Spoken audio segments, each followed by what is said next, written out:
Sallallahu ala Muhammad sallallahu alayhi wa sallam. Sallallahu ala Muhammad sallallahu alayhi wa sallam. അല്ലാഹുവിന്റെ റസൂൽ മുഹമ്മദുർ റസൂലുള്ളാഹി സ്വല്ലല്ലാഹു അലൈഹി വസല്ലം തങ്ങളാകുന്ന നേതാവിന്റെ സുന്നത്ത്, ആ സുന്നത്ത് ജീവിതത്തിൽ മുറുകെ എടുക്കേണ്ടത് അവിടുത്തെ പിൻപറ്റിയിട്ടാണല്ലോ.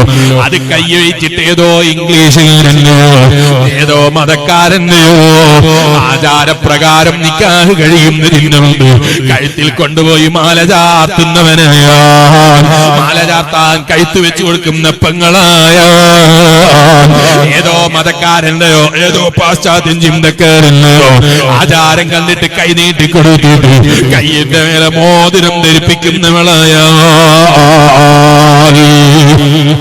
കണ്ടിട്ടപ്പെടുമ്പോഴേക്ക് വായിൽ ചോക്ലേറ്റ് വെച്ച് കൊടുത്തിട്ട് അന്യ പുരുഷനായി ചെറുപ്പക്കാരൻ അവളെ വായിൽ കിടക്കുന്ന ചോക്ലേറ്റ് കടിച്ചെടുക്കുന്നത് നോക്കിയിട്ട് വീഡിയോ പിടിപ്പിക്കുന്ന മുസ്ലിമായ, അതിന് മടിയില്ലാത്ത ചിന്തയില്ലാത്ത മുസ്ലിം നാമധാരികൾ നമ്മുടെ നാടുകളിലും കുടുംബങ്ങളിലും മുസ്ലിം നാമധാരികൾ അധികരിച്ചു വന്ന അള്ളാന്റെ ദിക്റിൽ നിന്ന് ഇത്തരം നിക്കാഹിന്റെ മേഖലകളിൽ പോലും അള്ളാന്റെ റസൂലിന്റെ സുന്നത്തുകൾ ജീവിതത്തിൽ മുറുകെ പിടിക്കേണ്ട വഴികളിൽ പോലും ഓ മുസ്ലിമേ, സുന്നത്തുകളെ വലിച്ചെറിഞ്ഞിട്ട് പാശ്ചാത്യം ചിന്തക്കാരന്റെ ആചാരങ്ങൾ ജീവിതത്തിൽ കോപ്പിയടിക്കുന്നവനായ വിവാഹ ജീവിതത്തിൽ ബറക്കത്ത് തരൽ ആരാണോ? ഇംഗ്ലീഷുകാരനാണോ? ഏതോ പാശ്ചാത്യം ചിന്തക്കാരനാണോ? ഏതോ മതക്കാരനാണോ? ഏതെങ്കിലും അത്തരം ആളുകളാണോ? അള്ളാന്റെ ഖുർആൻ പറയാണ് അവരുടെ ജീവിതത്തിൽ ടെൻഷൻ പിടിച്ച ജീവിതം തന്നെ. ആരുടെ ജീവിതത്തിലാണ് ഖുർആൻ പറഞ്ഞത്? വമൻ അഅറള അൻ ദിക്രി, എന്റെ ദിക്റിൽ നിന്ന് അകന്നു പോയാൽ, അള്ളാഹുവിന്റെ സ്മരണയിൽ നിന്ന് തിരിഞ്ഞു കളയുന്നവനായാൽ, റബ്ബിന്റെ സ്മരണയിൽ നിന്ന് തിരിഞ്ഞു നിൽക്കുന്നവനായാൽ, റബ്ബിന്റെ സ്മരണകളോട് കൊഞ്ഞനം കിട്ടുന്ന മുസ്ലിമായാൽ, നല്ല തൊപ്പി ധരിച്ച ആചാര്യനാണ്, നല്ല ചെരിയണിക്ക് നില മുണ്ടെടുത്ത ആചാര്യനാണ്, നാട്ടിലെ പള്ളി കമ്മിറ്റിയുടെ പ്രസിഡന്റാണ്, നാട്ടിൽ നടക്കുന്ന സർവോപരി നന്മയുടെ നേതൃത്വമാണ്, എല്ലാ നന്മകളിലും മുൻപന്തിയിലാണ്. പക്ഷെ മകളെ വിവാഹത്തിന്റെ ദിവസം തോന്നിവാസം ചെയ്യുന്നത് മടിയില്ല. പാപ്പയായി പോയാൽ, ആങ്ങളമാരായി പോയാൽ, പെങ്ങന്മാരെ സ്റ്റേജിന്റെ മേലെ കയറ്റി ഡാൻസ് ചെയ്യിപ്പിക്കുന്നതിന് മടിയില്ലാത്ത ആങ്ങളമാര്, ദീന് പറയുന്നിടത്ത് ചങ്കുറപ്പില്ലാത്ത ആങ്ങളമാര് മാറിപ്പോയാൽ, ചെറുപ്പക്കാരാ, ചിലപ്പോ നിനക്ക് പണത്തിന്റെ ഊങ്ക് പറയാനുണ്ടാകാം, സാമ്പത്തിക പുരോഗതി പറയാനുണ്ടാകാം, നമ്മളെ ഉപ്പാപ്പമാർ അനുഭവിക്കാത്ത സുഖങ്ങൾ പറയാനുണ്ടാകാം, നമ്മളെ ഉമ്മാമ്മമാര് കാണാത്ത സുഖങ്ങൾ പറയാനുണ്ടാകാം, നമ്മളെ മുൻഗാമികൾ അനുഭവിക്കാത്ത സുഖങ്ങൾ പറയാനുണ്ടാകാം. മോനെ, ഒരു സെക്കൻഡ് അത് നിലനിർത്താനുള്ള അധികാരമോ കഴിവോ നിന്റെ കയ്യിലില്ല. വമൻ അഅറള അൻ ദിക്രി ഫഇന്ന ലഹു മഈശതൻ ളൻകാ. വിവാഹം കഴിഞ്ഞിട്ട് 6 കൊല്ലായി മുസ്ലിയാരെ, വീട്ടില് 2 കുട്ടികളുണ്ട് മുസ്ലിയാരെ, അവക്ക് ഇപ്പൊ എന്നോട് ഇഷ്ടമില്ല എന്നാ പറയുന്നത്. എന്താ കാരണം എന്ന് ചോദിച്ചു നോക്കുമ്പോ അവക്ക് പറയാനുള്ള മറുപടി എന്താണ് അറിയോ? എന്താണ് എന്നറിയില്ല, ഭർത്താവിനോട് സ്നേഹമില്ല എന്നാണ്.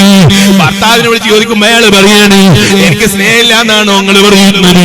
എന്റെ ഹൃദയത്തിന്റെ ഉള്ളിലുള്ള സ്നേഹം അവളെങ്ങനെയാണ്? എന്റെ ഹൃദയത്തിന്റെ ഉള്ളിലുള്ള സ്നേഹം അവളെങ്ങനെയാണ് പറയുന്നു? എന്റെ ഹൃദയത്തിന്റെ ഉള്ളിൽ നിറഞ്ഞു തുളുമ്പുന്ന സ്നേഹമാണ് അവളോട്. പക്ഷെ അവക്കത് അനുഭവിക്കാൻ കഴിയുന്നില്ല. അവളാകട്ടെ കിട്ടുന്നത് മതിയാകുന്നില്ല, അല്ലെങ്കിലും അനുഭവിക്കുന്നതിൽ സുഖം കിട്ടുന്നില്ല. കാരണം എന്താണ് എന്നറിയോ? വിവാഹത്തിന്റെ തുടക്കത്തിൽ തന്നെ അള്ളാന്റെ ദിക്റിനെ പറഞ്ഞിട്ട് വിവാഹം കഴിപ്പിക്കുന്നതിന് നേതൃത്വം കൊടുത്ത ഉപ്പാ, നേതൃത്വം കൊടുത്ത ആചാര്യ മറന്നു പോകണ്ട. അള്ളാന്റെ ഖുർആനാണ് വമൻ അഅറള അൻ ദിക്രി ഫഇന്ന ലഹു മഈശതൻ ളൻകാ.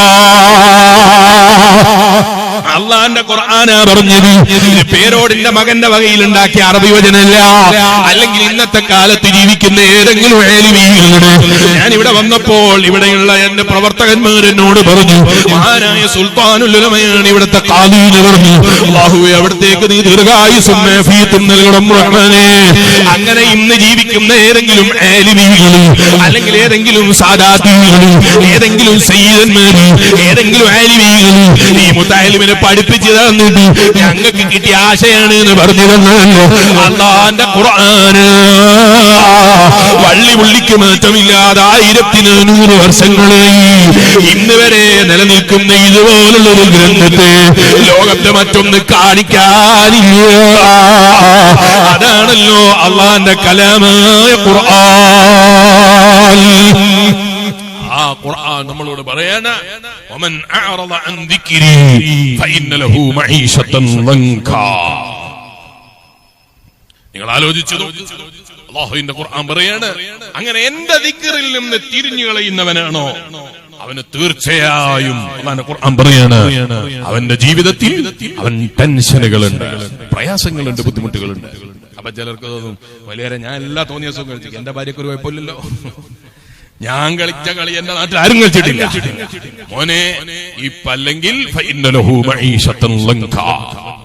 മരണത്തിന്റെ സമയത്തെങ്കിലും അത് അനുഭവിക്കേണ്ടി വരും എന്നുള്ള കാര്യത്തിൽ സംശയം വേണ്ട. ഇസ്തിഗ്ഫാർ ചെയ്തില്ലെങ്കിൽ അല്ലാഹുവിന്റെ ഖുർആൻ